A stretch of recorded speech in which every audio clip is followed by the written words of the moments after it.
This is your news source evening bulletin for today, Tuesday, the 13th day of February in the year 2024. I'm Gordon Mosley reporting, and here's what we're tracking tonight. The president of the Guyana Teachers Union, Mark Light, said the union is preparing for an indefinite strike action with the backing of the Guyana Public Service Union, the Guyana Trades Union Congress, and other affiliates, even as it mulls several court actions in wake of the government's refusal to negotiate a wage increase for teachers. Initially, the union had stated that a strike would have been for a period of 2 weeks, but today, after exiting a high-level meeting at the Christian Labour College with representatives from a number of other trade unions, Light warned that the industrial action by teachers can go well beyond 2 weeks. Initially, we said we'd be striking for 10 working days, so as far as we know, we are preparing to indicate that our strike will continue indefinitely, and therefore, while all of this is going on, we are still open to dialogue. We have written, and I must say this, we wrote the permanent secretary last Friday, asking for a meeting.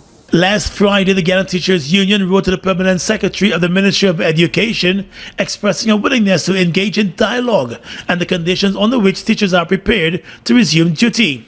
But the GTU president said today there has been no response from the permanent secretary. We believe that the correct thing to do and the proper thing to do at this time is to engage the union. I speak for GTU now, but engage all unions so that you can hear from the representative body what their members are asking for. And like I did say, the GTU recognized that the Ministry of Education and the government by extension would have missed some important things, because while you move some teachers to the top of the scale and they get a little bit more, we have a large percentage of teachers who remain at the base of the scale. That has not been taken into consideration. You have seen the publication of the salary scales, and teachers are saying, why didn't you publish the AM salary scale? Why don't you publish the TQMs and the TUMs and the ATs and the pupil teachers salary scale? Because those people are still lingering at the bottom of the scale, and that's where the base of our education, our teachers are centered. He said instead of engaging the union, the government through the Ministries of Education and local government has chosen to cut the salaries of more than 6,000 teachers for engaging in the strike action. The GTU president said teachers are angry, but are also more resolute and resilient, and the GTU, while providing them with strike relief, will take the government to court over its failure to engage in collective bargaining. GTUC General Secretary Lincoln Lewis, who was among the trade unionists present at the meeting, said the GTU has the full support of the Guyana Trades Union Congress, noting that they are not just prepared to offer their solidarity, but are prepared to walk the walk. Coming up from this meeting, we have got the impression, very clear impression, that we are in for a long haul. It's not going to be, we will not allow the government to trample the Guyana Teachers Union. This issue is not about the GTU. This issue is about collective bargaining, which is the heart and the core of trade unionism, not only here but throughout the world. We're not going to allow them to do it. According to Lewis, the unions will not allow the government to trample the GTU and ride on the backs of workers. But whether today's meeting will see other public sector workers joining the strike action will be based on decisions taken at the level of individual unions, such as the GPSU. Each union will have to talk with their executive to really determine what they can do, whether they can do it, or these type of things. But I'm going to tell you what, we are going to be physically, we have taken a decision that physically we are going to be leadership of the PUC is going to be at the picket line from now on. Meanwhile, across the country today, teachers continue with their strike action. Here in Georgetown, hundreds of teachers and supporters picketed in front of the Ministry of Finance on Main Street. Jeremy Thomas, who was among the teachers on the picket line, said it is time for the government to return to the negotiating table. So they would have asked us to submit a proposal. We did our proposal. It's 4 years now, and we're still waiting. They got the president sent the invitation, and we're still waiting. We need to get things on the ball now. Once they have things in place, we will do our part. They're not doing their part. We would have asked for collective bargaining many times. We would have striked, we would have got back to the table, got back to the table, and still there's no end of it. So we want to end of it now. We want to end of it now. So please, here, government, take your hand, come to the table, behind the table, waiting on you. We don't want to be prolonged over and over and all the time. So here, government, Jagio, the president, use the wisdom. You said you have wisdom. Teachers have wisdom. Come to the table, get everything sorted out, and let's back to work. And one of the parents who was among those lending support to the teachers, Latoya Allen Williams, said while her children are affected by the strike, she cannot ignore the difficulties being faced by teachers. You know, the fact that our politicians, our leaders, are saying that this strike is about politics. I mean, come on. Do you think that these teachers would leave their jobs and leave their children to come out here, rain and shine because of politics? No, it is because they are struggling. Now, when you say struggle, I mean, many of them will not understand the struggle of not being able to provide breakfast or not being able to find funds for your children to go to school. Many of our teachers are living in rented homes, and when the month comes, they cannot find the money to pay their rent. If they are not psychologically and emotionally taken care of, how can they teach our children? They're going to school stressed. With the NGSA and CXC exams quickly approaching, Ellen Williams urged the government to act in the best interests of both the teachers and the children and engage the union to have the issues resolved. Today marked day 7 since a nationwide strike was initiated. The government has dubbed it illegal and political and has indicated that it will be taking steps to cut the salaries of those teachers who are on strike. More news coming up in just a moment.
Thursday, February 22nd, we're heading to the biggest wet fed of MASH, Splash-O-Mani 2024 at the Guyana National Stadium. Nuff Water, Pulse, Nuff Soca. The night before the holiday, Soca star Problem Child.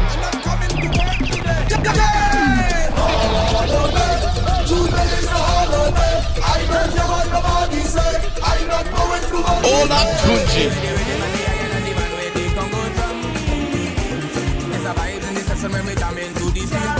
Is a party in the engine. Splash-O-Mani, the official wet fed of MASH 2024. Problem Child, Ola Tunji, and more to be added. Come, let's soak you down in water and soca. Early bird tickets $3,000. Brought to you by Hits and Jams Entertainment.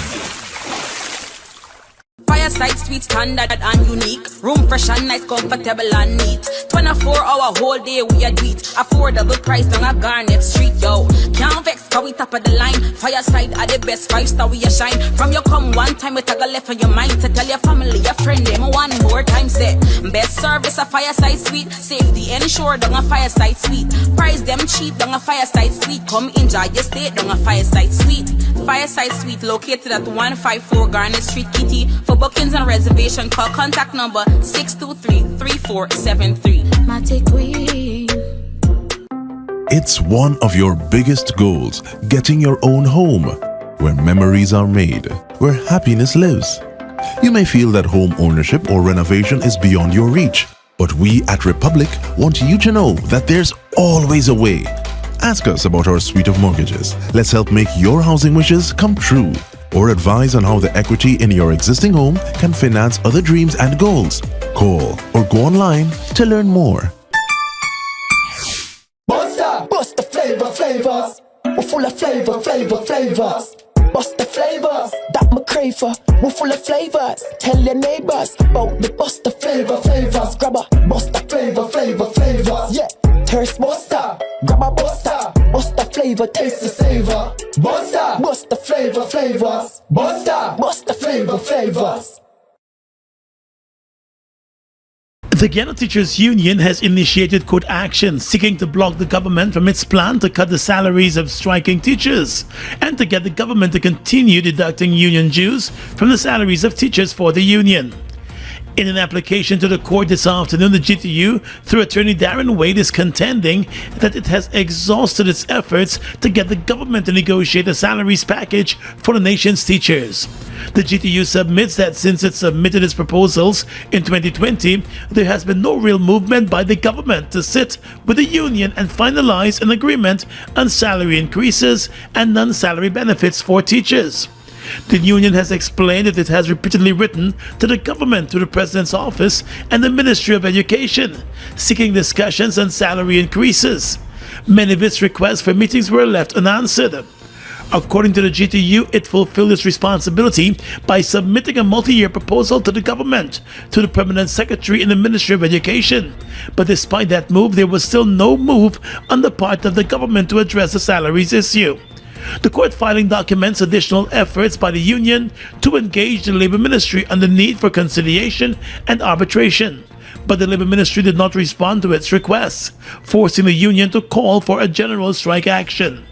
The union wants the court to declare that the strike action is not illegal and that it followed all legal requirements and avenues before resorting to the strike action. The GTU contends that the government has been acting in bad faith and continues to act in bad faith by its decision to not only cut the salaries of striking teachers, but its decision to also remove itself as an agent for the GTU in the deduction of union fees from the salaries of teachers. In wake of new satellite images showing Venezuela continuing its buildup of military assets close to the border with Guyana, the US government has indicated that it is monitoring the situation closely. At the White House press conference on Monday, White House National Security Communications Advisor John Kirby said while there is no indication of any impending hostilities or significant military activities, there will be close monitoring. We've obviously been monitoring this closely ourselves. Our assessment is that whatever military movements there have been by Venezuela have been of a small nature and size and scale and scope. We see no indication that there's about to be hostilities or that the Venezuelan military would be capable of conducting any significant military activities there. We continue to urge a peaceful resolution to this, and obviously we're going to continue to watch it closely. I would remind that anything that we're doing down in Guyana or in that area is done purely for defensive purposes. The satellite images were captured back in January and released this past weekend by the Center for Strategic International Studies. The images show the clearing of more land and the movement of military vehicles in the area. It is suspected that it is a new military base that Venezuela is establishing near to the border with Guyana. The foreign ministers of Guyana and Venezuela met 3 weeks ago in Brazil as part of the follow-up to a meeting between the presidents of the two countries back in December in St. Vincent. That meeting led to the formation and sign-on-to of the Argyle Declaration, which essentially sought to ease the tension between the two neighboring countries, while getting them to commit to stay away from any action that would antagonize the situation. Guyana currently has Venezuela before the International Court of Justice, seeking a final juridical settlement of the border controversy. At the most critical life-changing moments, the National Insurance Scheme is here to ensure that your needs are covered. Access reimbursement for medical expenses for various aspects of your medical care. We know that eye care is of utmost importance. Receive assistance with our Spectacle Care voucher. Visiting the dentist? dental care is also covered under our sickness benefit services. Offset the funeral expenses of a loved one with costs covered by our funeral benefits. National Insurance Scheme. We're there every step of the way.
Look at the breathtaking beauty of the Essequibo, from its pristine rivers to its abundant resources. It's a treasure that belongs to Guyana, and we ask Venezuela to respect the rule of international law.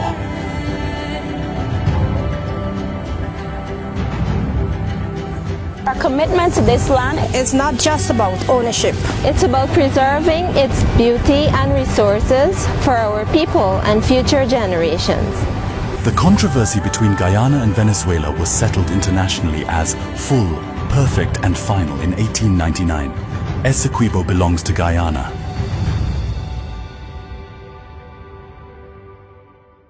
As the United Nations Security Council convened a debate today on climate change and its impact on food security, Guyana expressed concern over the increase in occurrences of extreme climate events and the challenges that they pose, not only to food security, but also the conflict and displacement of persons in various parts of the world. President Irfan Ali flew out to the UN headquarters in New York to chair the special debate. Addressing the media at the UN headquarters, Foreign Minister Hugh Todd said Guyana's concerns are based on the premise that climate change can also aggravate existing threats to international peace and security. There is increasing evidence of the interrelationship between climate change, food insecurity, and conflict, with each directly and indirectly impacting the other. The science is compelling, and we are of the strong view that this issue requires a systematic and strategic approach by the Council. The Foreign Minister said as temperatures continue to rise, increasing unpredictable rainfall patterns, severe droughts, flood, sea level rise, and change in agricultural patterns, the livelihood of millions are disrupted, which in turn could drive migration. To this end, he said urgent attention must be taken to ensure that vulnerable countries are not badly affected by climate change. Food and water insecurity and hunger are among the primary pathways through which the effects of climate change on peace and stability and the enjoyment of human rights manifest. Just as with land-based agriculture, blue food insecurity contributes to a number of today's most significant security challenges. Conflict can in turn exacerbate food crises and environmental degradation, creating a vicious cycle. Foreign Minister Todd said Guyana is particularly concerned about the climate events which are severely impacting access to vital resources such as water and agricultural lands. Climate change has been recognized as a threat multiplier by scientists, political representatives, and civil society across the world. The UN sees the relationship between climate-related risk and conflict as a very complex one. Vice President Barrett Jagdeo is assuring the nation that the government's touted gas to energy project will be built, whether a $660 million loan facility from the Exim Bank of the US is approved or not. At a recent press conference, Mr. Jagdeo said the government is aware that there is an active effort by a small group to block the loan. But despite that, he said he is confident that the loan will eventually be approved. So that project will go forward. We'll get the loan. I was asked last week, what happens if you don't get the loan? I said, we have a contingency plan in place. But as far as I see, the loan is moving forward. We've had a great technical working relationship with the Exim Bank, and we don't need the to lobby the GCCI because you're disparaging. Just last week, the Georgetown Chamber of Commerce wrote to the Exim Bank in a lobbying effort to get the bank to approve the government's request for a $660 million loan facility to support the project. The government has expressed its own concern about the pace in which the process has been moving, but in the meantime, the government is using its own funds to advance works until the loan is approved. The gas to energy project will be built. The gas to energy project will be built. It is a commitment we made, and in spite of every attempt by Kiteshore News, by Glenn Lal, by everyone else, the APNU, to kill this project, it's not going to succeed. The gas to energy project, once completed, will see a 200-kilometer, 12-inch diameter pipeline channeling natural gas from the Liza Phase 1 and Liza Phase 2 FPSOs to a power plant and natural gas facility that will be built in Wales. The power plant and NGL facilities will be funded by the government. We have great relations with the U.S. Exim Bank. We've had bipartisan support on this loan. You think a few people, loonies, like Kiteshore News, Glenn Lal, or the others who've been trying to block this project. Back in December 2022, the government and US-based Integrated Energy Solutions Group Linsaka, in partnership with a local firm, signed the $759 million contract for the construction of the facilities. Did you know Guy Super 95 gasoline has an octane rating of 95, the highest rating available in Guyana? This premium fuel is known to enhance the performance of your engine, making it run smoother and more efficiently, leading to better fuel economy and improved performance. Choose Super 95 for more mileage and better overall performance.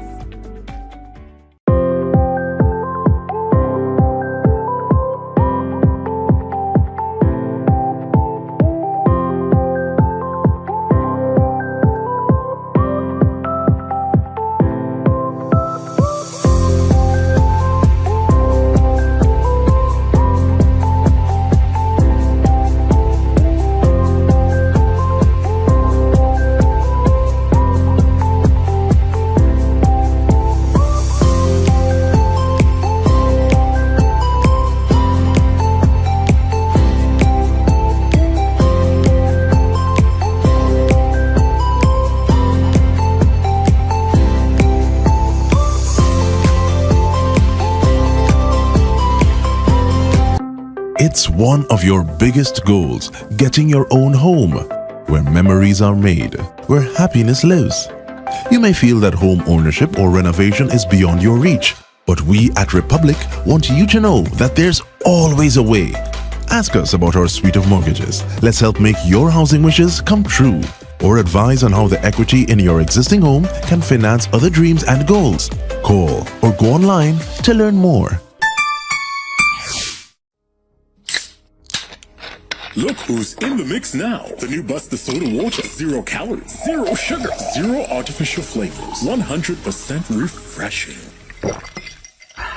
Taste Buster Soda Water today. Buster Soda Water. Now available for only $120. With your regional and international news tonight, I'm Svetlana Marshall. In the region, police raids on former President Jair Bolsonaro and his associates for allegedly plotting a coup after the 2022 election has weakened right-wing opposition to President Luiz Lula da Silva ahead of October's local elections, analysts saying. According to Reuters, Bolsonaro, a far-right firebrand who modeled himself on former U.S. President Donald Trump, surrendered his passport to police last Thursday, and 4 of his ex-aides have been arrested. Search warrants were served against 4 of his former ministers, 3 of them retired army generals. That, analysts say, has dealt a serious blow to Bolsonaro's right-wing Liberal Party, the largest opposition party. Brazilian police accused Bolsonaro of editing a decree to overturn the result of the 2022 election that he lost to Lula, pressuring military chiefs to join a coup attempt and plotting to jail a Supreme Court justice. Colombia has reached loan agreements worth more than $1.2 billion with multilateral lenders, the finance ministry said, adding resources will go toward budget items this year and costs associated with peace plans. The ministry has signed 2 loan agreements worth 300 million euros each with German State Development Bank KfW, the ministry said in a statement on Monday. These loans will contribute to financing the projects in the budget approved by Congress and highlights the cooperative agenda that Colombia has had with Germany for many years concerning peace and development, the ministry said in a statement. The ministry also agreed to a loan worth $663 million with the Inter-American Development Bank, which contributed $500 million, and KfW contributed 150 million euros. Earlier this month, the government raised its fiscal deficit goal to 5.3% of gross domestic product this year, up from the previous estimate of 4.5% of GDP. And finally tonight, international news. The U.S. Senate has approved a $95 billion foreign aid package after months of political wrangling, but it faces an uphill battle in the House. While Senate Democrats were in favor of passing the bill, Republicans were divided and previously voted it down. The package has $60 billion for Ukraine, $14 billion for Israel's war against Hamas, and $10 billion for humanitarian aid in conflict zones, including Gaza. But the House of Representatives Speaker suggested that he might block it. The package, which includes more than $8 billion for Taiwan and other Indo-Pacific allies, passed the Democratic-controlled Senate by 70 to 29 in the pre-dawn vote on Tuesday. And that's your News Source Evening Bulletin for tonight. I'm Svetlana Marshall reporting and encouraging you to stay safe.